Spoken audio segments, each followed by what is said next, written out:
pude observar tangiblemente en el salón de sesiones del Instituto Federal Electoral las reacciones del PRI o de sectores del PRI para que no se reconociera el triunfo de Vicente Fox, para que no se reconociera el triunfo de la oposición.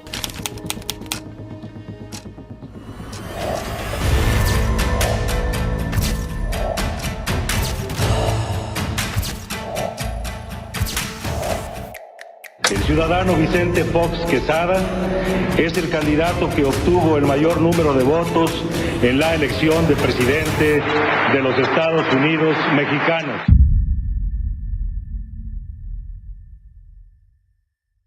Jesús Ortega Martínez es una figura clave en la historia política moderna de México. Ingeniero químico de formación y político por vocación. Fue líder del Partido Socialista de los Trabajadores y después fundador del Partido de la Revolución Democrática en 1989. Senador, diputado federal en 3 ocasiones y presidente nacional del PRD.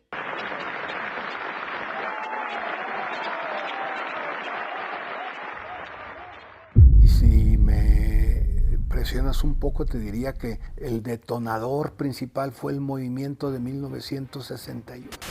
Ahí se hizo una expresión popular muy grande de la necesidad de cambios políticos en el régimen. Entonces, si queremos tomar en cuenta todos los acontecimientos, tendríamos que tomar el de 1968, el de la insurgencia democrática de 1968.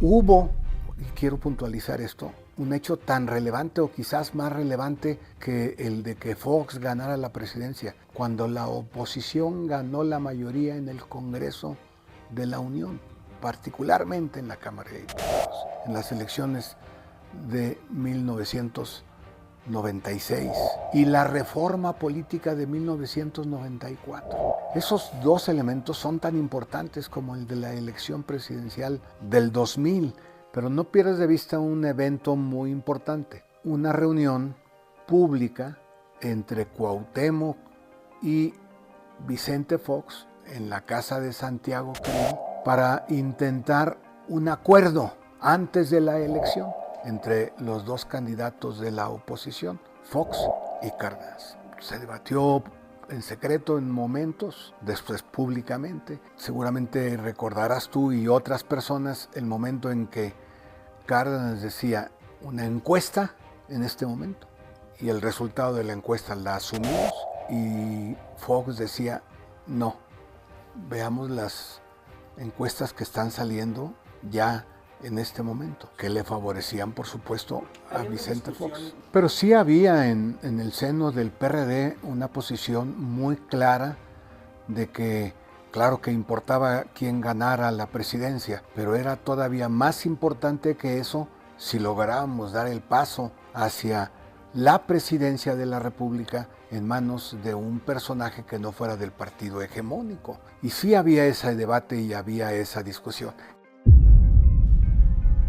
Y se veían a punto de tomar la decisión de salirse todos del salón de sesiones y de montar una especie de golpe, de no reconocer, de hacer una declaración ahí mismo en el Instituto Federal Electoral afuera, de desconocer el resultado de las elecciones, de impedir que continuara la sesión, una caída del sistema, digamos, con otras características, pero con el mismo propósito, desconocer una voluntad legítima expresada en las urnas. Y había los personajes más relevantes del PRI ahí, y tú veías muy palpablemente cómo se sentaban, cómo se salían, cómo corrían, cómo le decían, llamaban a los periodistas. Muy plástico ese momento. Tengo que decirte que Zedillo fue clave en que se diera el proceso de transición. Si no hubiera estado Zedillo y con su voluntad de que se respetaran las elecciones, la intentona golpista hubiera funcionado y no se hubieran reconocido las elecciones. Y el rumbo del país hubiera sido totalmente diferente al que sucedió. Pero Zedillo se impuso adentro del PRI. El presidente de la República en el PRI seguía teniendo peso y logró dominar el aparato y las intentonas golpistas que efectivamente se pensaron y se empezaron a llevar a la práctica hasta que dio una especie de manotazo. Zedillo también contó con aliados, no solamente en el PRI, contó con aliados en la oposición.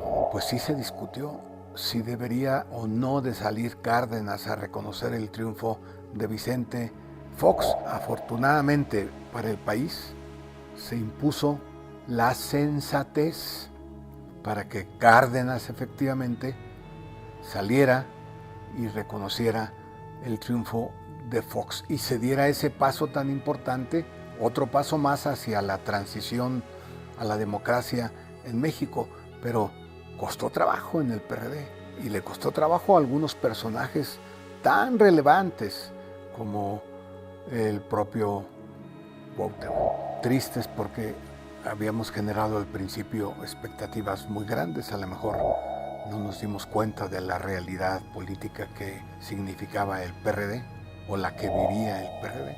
Y en ese sentido, pues tristes, abatidos un poco, pero también muy, digamos, eufóricos porque estábamos viviendo un momento otra vez histórico. Cómo se había derrotado al partido de Estado y se le había derrotado no por una revuelta, no por un acto violento, no por un golpe militar o por un golpe de Estado, se le había derrotado con las elecciones, con el voto. Fox ofrecía hacer un gobierno de coalición en donde algunos personajes del PRD podrían ser parte del gabinete. Él pensaba que podría ser integrante de su gabinete Alejandro Encinas. Alejandro Encinas, según entiendo, había aceptado y le habían ofrecido una secretaría más o menos relevante. Amalia García también había aceptado. De los que yo conozco, había 2 o 3 más cercanos al ingeniero Cárdenas, cuyo ofrecimiento le fue hecho de manera directa a Cuauhtémoc, que también, digamos, habían aceptado.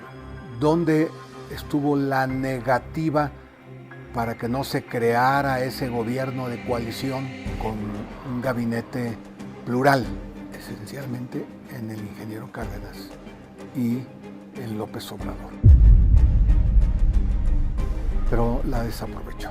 No solamente en su ineficacia para lograr con quehacer político el gobierno de coalición, sino después, teniendo el poder, ellos, el PAN, digamos, muy pocas decisiones democráticas, trascendentes, que lograran consolidar la vida democrática en México y que efectivamente se tradujeran en medidas diversas, no solamente desde el punto de vista político, sino también desde el punto de vista social, porque va acompañado una cosa con la otra. No estoy hablando de las migajas o lo que se llama los subsidios, estoy hablando de cómo fortalecer la educación, cómo fortalecer la salud, cómo fortalecer los derechos sociales que son los que realmente contribuyen a la igualdad. No lo hizo Fox, desaprovechó efectivamente el gran bono democrático. Se ha instalado un régimen regresivo a la dictadura perfecta. Nos ha regresado 40 años el Obrador. Estamos regresando o ya estamos instalados en el régimen de partido de Estado. La última, entre comillas, elección de los integrantes del poder legislativo sería una perfecta copia de las elecciones de un régimen de partido de Estado como el que tuvo México durante 80 años.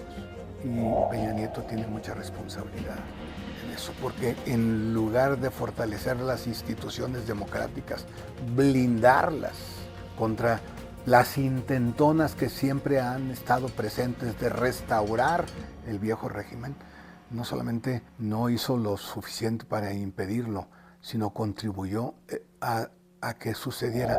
El primor, la alianza Peña Nieto-López Obrador, es expresión de contribuir a la restauración.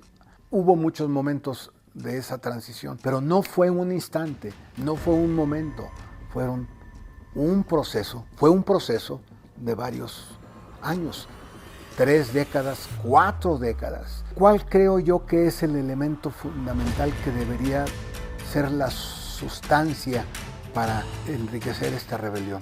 Recuperar la vida democrática que perdimos o que se perdió. Recuperar nuestra capacidad de rebelarnos ante los abusos y ante las injusticias.